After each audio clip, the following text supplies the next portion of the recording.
Avinash sir, Nepal में जो हुआ, युवा वहाँ पर प्रोटेस्ट कर रहे हैं, किस लिए? क्योंकि सोशल मीडिया बैन कर दिया। मतलब उनके लिए सोशल मीडिया इतना इम्पोर्टेंट है कि वहाँ प्रोटेस्ट हुआ और वहाँ के प्रधानमंत्री और कई और मंत्रियों ने इस्तीफा दे दिया। अब इस स्थिति को लेकर आप क्या कहेंगे? मुझे बड़ा दुख होता है कि हमारी नेशनल मीडिया, हमारे टीवी चैनल्स बिना वास्तविकता को जाने हुए और इस तरीके का न्यूज़ बना देते हैं कि ये सोशल मीडिया बैन करने का प्रोटेस्ट है। ऐसा बिल्कुल भी नहीं है।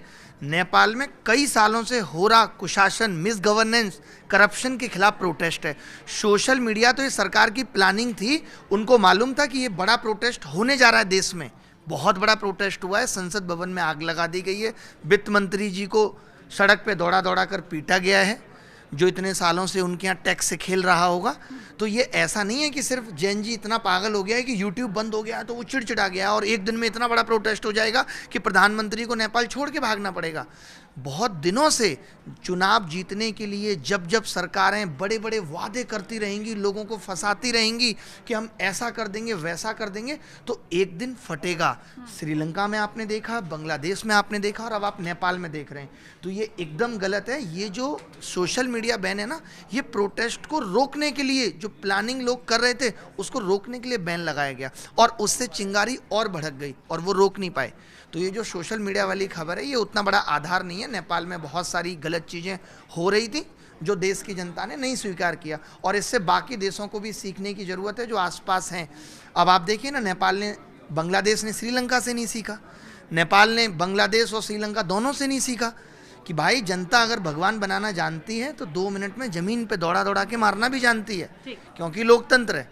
हुआ था तो स्टूडेंट को साफ तौर पे बोला गया था कि 5 बजे तक प्रोटेस्ट करने का अलाउ है, फिर भी उन्हें रात भर रोका गया, लाठीचार्ज हुई पुलिस ने, जो भी बाकी सब तो मीडिया में आपने देखा ही होगा। तो क्या यहाँ पर स्टूडेंट के कंधों पर रखकर राजनीति करने की कोशिश की जा रही है? अपना पर्सनल एजेंडा या पॉलिटिकल जो एजेंडा है वो पूरा करने की कोशिश की जा रही है यहाँ पर?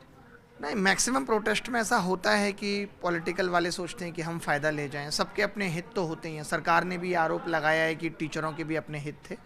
तो आपने ऐसा कहा ना कि रात पर रोका वाली बात तो सही नहीं थी, बट ये था कि यहाँ दूर से बच्चे आए हैं। मैं खुद भी उसी, आपने अगर मेरा वीडियो देखा हो तो मैं भी इस चीज़ के खिलाफ था कि अगर 5 बजे तक की परमिशन है तो सरकार के साथ रहते हुए और पुलिस से सपोर्ट लेते हुए ही आंदोलन करना आज के दौर के हिसाब से सही है। क्योंकि देखिए, आंदोलन करना पर्पज नहीं है। आज बहुत सारे एग्जाम्पल आप सुनते हैं, बिहार में बीपीएससी का प्रोटेस्ट हुआ, कोई परमिशन नहीं थी, आंदोलन हुआ ना, आंदोलन का रिजल्ट क्या निकला? तो मैंने उस आंदोलन से सीखा कि आंदोलन को भी सही ढंग से करने की ज़रूरत है। हम कभी नहीं चाहेंगे कि बच्चों के ऊपर लाठियाँ चलें, कोई भी नहीं चाहेगा ऐसे शिक्षकों के ऊपर लाठियाँ चलें। तो क्यों ना अपनी बात भी मनवा ली जाए और तरीका भी ऐसा हो जो कानून के दायरे में रह के हो। तो मैं भी उस चीज़ के खिलाफ था। तो गलतियाँ होती हैं, हर प्रोटेस्ट में होती हैं, और जो लोग प्रोटेस्ट ऑर्गेनाइज कर रहे थे उनसे हुई हैं और उनको भी समझ आएगी ये बात। सर, मेरा नाम अक्षय है। सवाल यहीं से शुरू करते हैं जहां आपने ख़त्म किया था कि प्रोटेस्ट। कमाल के जर्नलिस्ट हैं कि सवाल ये वहां से शुरू करना जानते हैं जहां पे अपना आंसर हमने ख़त्म किया। मज़ा आ गया भाई, बताइए। सर, प्रोटेस्ट को लेकर के जो है टीचरों में क्या क्रेडिट की लड़ाई है कि हमने करवाया है, इस तरह से कुछ है ऐसा? देखो, ये जो रिफॉर्म आएंगे ये लंबे समय तक चलेंगे और इसका फ़ायदा सिर्फ आज के स्टूडेंट के लिए नहीं होगा, आगे आने वाले वक्त में सबके लिए होगा। टीचर के क्रेडिट को कौन कितने दिन याद रखेगा? कुछ नहीं होता। मैंने 2024 प्री का रिजल्ट रिवाइज कराया खुद से, कोर्ट जा करके तमाम खर्चे के साथ। भूल जाते हैं लोग। तो ऐसा नहीं अच्छे काम करके कि आप सोचो कि हमेशा आप याद रखे जाओगे, नहीं। तो ये क्रेडिट की लड़ाई नहीं है। हो सकती है कि कोई ऐसा सोच रहा हो या बाहर से दिख रही हो। कई बार चीज़ें बाहर से दिख जाती हैं, जैसे इस वाले प्रोटेस्ट में भी ये दिखा कि ये बाहर से ये दिखा कि ये लीडरशिप की लड़ाई है। बाहर से ये दिखा, बच्चों को ये लगा कि शायद टीचर लड़ रहे हैं इसलिए एसएससी हमारी सुन नहीं रही। ये सारी बातें का कोई मतलब आधार नहीं है, बेकार की बातें हैं। इन सबसे ऐसा कोई टीचर नहीं चाहता और सबके पास भगवान की दया से इतना कुछ मिला है इस दौर में। अब आगे आने वाले वक्त में उतना तो नहीं मिलेगा। लोग भी समझदार हो रहे हैं, बच्चे भी, दुनिया भी, सरकारें भी। तो टीचर्स को इतना मिल गया है अब तक कि मुझे नहीं लगता कि अब इस चीज़ की लड़ाई उनको करनी चाहिए, रह गई है इस चीज़ की लड़ाई। दूसरा सवाल मेरा ये है, चूँकि मैं बिहार से आता हूँ तो बिहार से बिहार से मैं, अच्छा, बिहार के रहने वाले हैं? बिहार के रहने आपने बोला बिहार से आता हूँ, मुझे लगा रोज आते हैं। तो बिहार से रिगार्डिंग सवाल है। हाँ। खान सर जब पढ़ाते हैं उनके कई सारे वीडियोज़ ऐसे वायरल हुए हैं जिसमें वो लड़कियों को लेकर के मतलब एक एग्जाम्पल देते हैं कि उनके मेकअप को लेकर के, बाल को लेकर के। तो क्या पढ़ाई में ऐसे मतलब बताना चाहिए, ऐसे उदाहरण देना चाहिए आपके ख्याल से?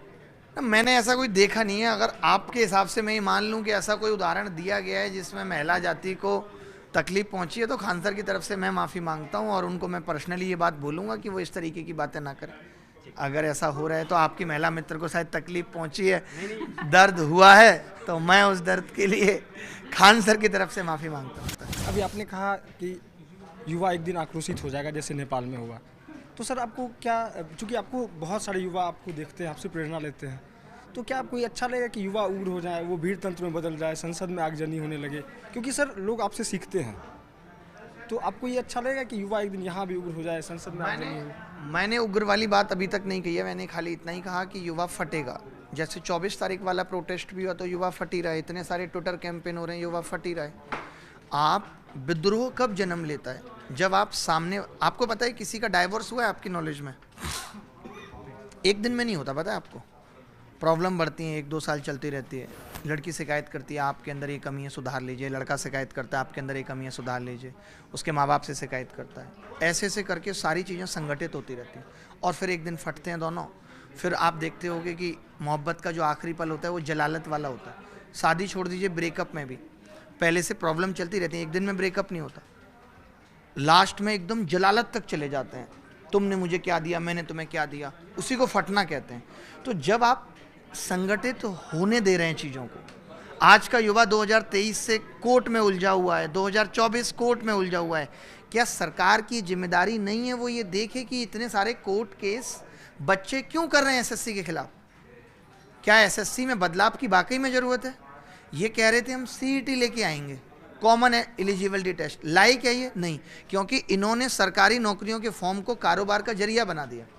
आज आप बताइए, यूपीएसआई का नोटिफिकेशन आता है, उत्तर प्रदेश सब इंस्पेक्टर, उसमें फॉर्म फीस के अलावा कुछ नहीं है। नोटिफिकेशन के मायने क्या होते थे? आज से 3 महीने बाद हम ये एग्ज़ाम लेंगे, इतनी वैकेंसी हैं, इन चरणों में एग्ज़ाम होगा, इस डेट से एग्ज़ाम होगा, ये सिलेबस होगा, पढ़ लीजिए। आज फॉर्म फीस के लिए नोटिफिकेशन निकाले जा रहे हैं, 400 रुपये फॉर्म फीस। यानी सरकारों ने, जहां एक युवा सरकारों को इस नज़र से देख रहा था कि हमें नौकरी मिलेगी, आपने उसी को कमाने का जरिया बना दिया, तो कैसे नहीं फटेगा?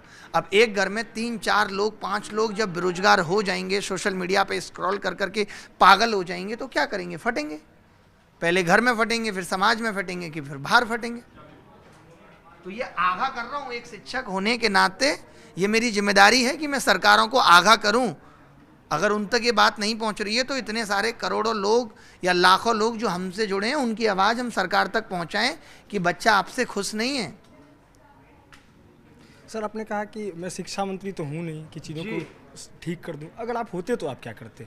एक हाइपोथेटिकल सवाल है, अगर आप शिक्षा मंत्री होते तो आप क्या करते? बनना चाहते हैं आप? पहले मुझे बताइए। मतलब मेरा ऐसा राजनीति में कोई इंटरेस्ट नहीं है, क्योंकि इतनी गंदगी है और वहाँ जाकर के उस गंदगी को साफ करना, मुझे ऐसा लगता है कि मेरा काम सत्ता हटाने के बजाय लगातार सत्ता जगाने का रहे तो अच्छा है। कल को मैं किसी भी पार्टी से चुन लिया जाऊँ तो मेरा क्या होगा कि मेरे विचार उस पार्टी की विचारधारा का गुलाम बन जाएंगे, फिर मैं उसके खिलाफ कभी नहीं बोल पाऊँगा, और वो मेरी प्रकृति में नहीं है, वो मेरे नेचर में नहीं है कि मैं नहीं बोल पाऊँगा। आप देखते होंगे मैं अकेला ऐसा आदमी हूँ, आप किसी के भी सोशल मीडिया को देख लीजिए, कोई फला पार्टी का प्रो है तो कोई फला पार्टी का प्रो है, एक दूसरे को बचाने का काम करते रहते हैं। मैं यहाँ जहाँ सरकार की गलती है सरकार पे भी उंगलियाँ उठाता हूँ, और मेरा जिस दिन मन करता है कि ये विपक्ष की सरकार भी उस राज्य में ये खुद ध्यान नहीं दे रही, ये क्या करेंगे, तो मैं उनको भी बोलता हूँ। तो ये फिर राजनीति में आने के बाद संभव नहीं हो पाएगा। तो मेरा काम यही रहे कि मैं जब तक जिंदा हूँ सरकार को जगाता रहूँ, वो बेहतर है। बाकी शिक्षा मंत्री होता है या शिक्षा मंत्री को सुझाव देने का मौका मिलेगा तो मैं हर एक बात जो स्टूडेंट के कंसर्न है वो दर्द उन तक जरूर पहुँचाऊँगा।